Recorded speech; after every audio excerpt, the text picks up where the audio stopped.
What's up, my beautiful people? You already know what time it is. It's time for another segment of Monty Make You Think questions. So, the last time we did it, it was in March. It was prior to, when the pandemic was still going on. So we did a few. Well, I did a few, and then got a ton of feedback. Love the feedback. However, I do need to make some minor adjustments. I'm not perfect. I'm learning and gaining the experience as I'm going. Some of the downfalls were that I had people who commented in YouTube or Dating Genesis or Instagram, and all of that feedback was in multiple different locations, which was fine, but I kind of wanted it in one area, so that's something that I need to work on. It'll probably end up being Facebook, whether I want to or not, and everybody can be in that one area. Basically, the overall goal is to have a community of what everybody is helping everybody out. So if that person's answered a question, hopefully it answers it for somebody else, and then I can always chime in and help answer that question. So the way the segment works is basically, every month I get on, I read a question, go off the question, and then I give you common answers. The common answers are derived from whether I was doing speed dating or the life coaching or the relationship coaching or just me counseling, period. And then I give some of the common answers. Well, those is the common answers. I'm sorry. Then I give some of my personal answers that I feel if I was on that date, this is the way I would answer it. It's no perfect answer to it. However, you got to know with the book, I always say blame the question on the book. So when you are interviewing someone to be in your life, now you're hitting different facets to answer questions so you can get down to it instead of it being like a more so interrogation or we ran out of stuff to talk about or just current events, which kind of really leads to nowhere. So basically you're preventing being surprised later on down the road with, I never knew you had that issue, or I never knew that was a problem for you. So you eliminate a lot of it. Okay, so without further ado, I'm going to read March's question just so you get an idea of how it goes. Because typically what happened is we inside of the studio, I'm pointing at the studio, you can't see it, but inside of the studio, what happened is usually I have two different couples. I have a young lady, I have a guy who are single, and it's basically like a speed date. And I'm asking the questions out of the book, and we're going from there. Usually I have one of them pick a random question, then we go from there. If it's just a regular podcast, I have people call in from the roadcaster or call or text, and then I pull up the question, and that's the topic that we're talking about. So I'm going to give, and then this one is pre-scripted, so I'm going to give you the question from March, and then just give you a brief example, and then I'm going to get directly into the new one. Okay, so the one from March was could cheating on your partner potentially bring out the best version of you? If cheating on your partner could cheating potentially bring out the best version of you? Could cheating potentially bring out the best version of you? A ton of feedback with it. Some people targeted me, some people didn't, but you got to hear my heart when I talk about a lot of it. The first, the common answer was, for some people, what the common answer was yes. This person is filling in a gap where he or she may not be filling it in. And the common part comes from listening or heartfelt when they're talking about something or their ambition. So you get a lot of people that talk about it from there. My personal answer that I did put on there is it's not right at all. You got to find another way, because now you're not only breaking one person's heart, you're breaking two people's heart, regardless of whether the person say, yeah, I'm okay with it. Eventually they're not going to be. Eventually they're going to want the title. They're going to want you entirety. So right now, it's a thin line. You have two parts that you're messing with. So that was my answer. And then the common answers was, it's like I stated, but I get a ton of different ones on there. And I may end up just revisiting that whole topic and going from there. Okay, so without further ado, I'm going to get into this month of December's question.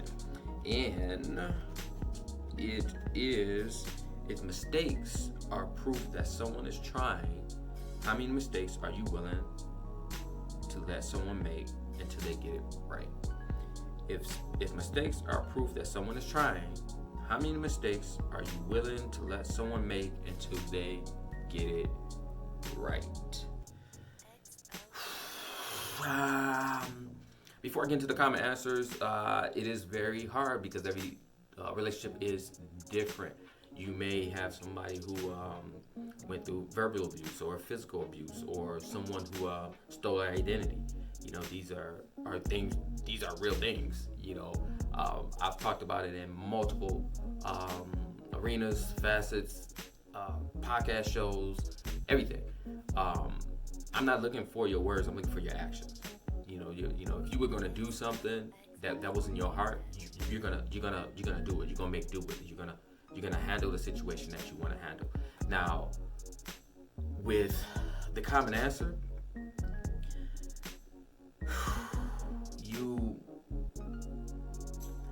you gotta trust them. And once again, it depends on what happened. So I go with another common one, which is abuse. It happens, you know, for young ladies and guys. So the way I usually put it to people is the verbal abuse is the strikes. You know, so say for instance, we're going with a 3-strike type of thing. The verbal abuse, okay, the first one, which you should nip in the bud, and then you got the second one. And if they physically harm you, that's 3 strikes. It's not if they put their hands on you three separate times. No, we're not doing it like that. That automatically should be, you know, you're done. You know, obviously with the verbal abuse, it should have just been done there. But however, if you're seeing, you know, with the verbal abuse and you're talking to the person like, hey, don't talk to me like that. Don't treat me like that. This is how you treat me and this is how it makes me feel. We need to come together on a conclusion to figure out how we're going to do it. Now, you have time to look at, are they really trying? Because with language, or when they get upset or are angry at something, it's going to come out. The emotions are going to come out. So now you get to see right away if they're just talking with their words, saying like, yeah, I'm going to improve, I'm going to do it. Or their actions are going to do it regardless. Now, the same facet for in a workplace, because it's the exact same thing. That's what I always talk about. Is I've hired somebody where I'm just like, man, you got to get to work on time, man. Like, you know, you do your job when you're here, but you got to get to work on time. It's no excuse. What I would say do is you can move it back, move your schedule, your availability back an hour, so you know that you're making it ahead of time. You know, at 8 o'clock instead of you strolling in here at 7:15. You know, I do understand the situation. I talked to him about it. He was taking public transportation, but you got to get up earlier. But the solution was, hey, move your incoming time back. That's the easiest thing versus trying to, you know, fight the traffic and, you know, get it in here at that 7 o'clock time, whatever. So yeah, man, I'm gonna move it back. I'm gonna do this. I'm gonna do this, and those were the words that we're talking. However, when I moved it back that hour, he still was late. So that was the actions that I'm talking about, and he just never met good with the actions. It wasn't the public transportation problem. It was a him problem. It was a habit that he had, and I'm pretty sure the habit was either going to sleep late or hitting the snooze button. So, you know, he had to end up breaking one of those habits, and that's how it works for like the relationship and the actual job. My answer for it is, you know, like I said, as long as I'm seeing progress, you know, depending on what the situation is, as long as I'm seeing progress that you are actually trying, have no problem with it. But if it's going on deaf ears and you just saying it and it's not really coming out, and and the actions are not matching up, it's time to go. And also time for you to go. Another common one before I exit out is time being spent with people. You know, you get people like that say like, yeah, I want to spend an excess amount of time with you, but they don't put forth the effort. But I want to see you, but they don't put forth the effort. This is the same situation with this question. So you have to look at it once again. Are their words aligning up with their actions? So a lot of times the words will be, yeah, you know, I'm gonna try to free up this day. I'm gonna try to knock this project out, and you keep hearing try. You know, unless it's, hey, you know, I'm in need right now. Can you come fix it. And that goes for my ladies and my guys. And then all of a sudden they dropped everything to get over there to please you. You got to think about some of that stuff. And once again, stop listening to the words. You can listen to them, but I always say stop listening to the words and listen to the actions. I know people are like, what do you mean listen to the actions? I just came up with it and I said it and it sounds good. But definitely pay attention to the actions and you'll be good to go from there. So once again, stay tuned to next month. That'll be January, where we'll go through and revisit and go into another question. Make sure that you actually leave your comments down there, put your why behind it, and give your testimony.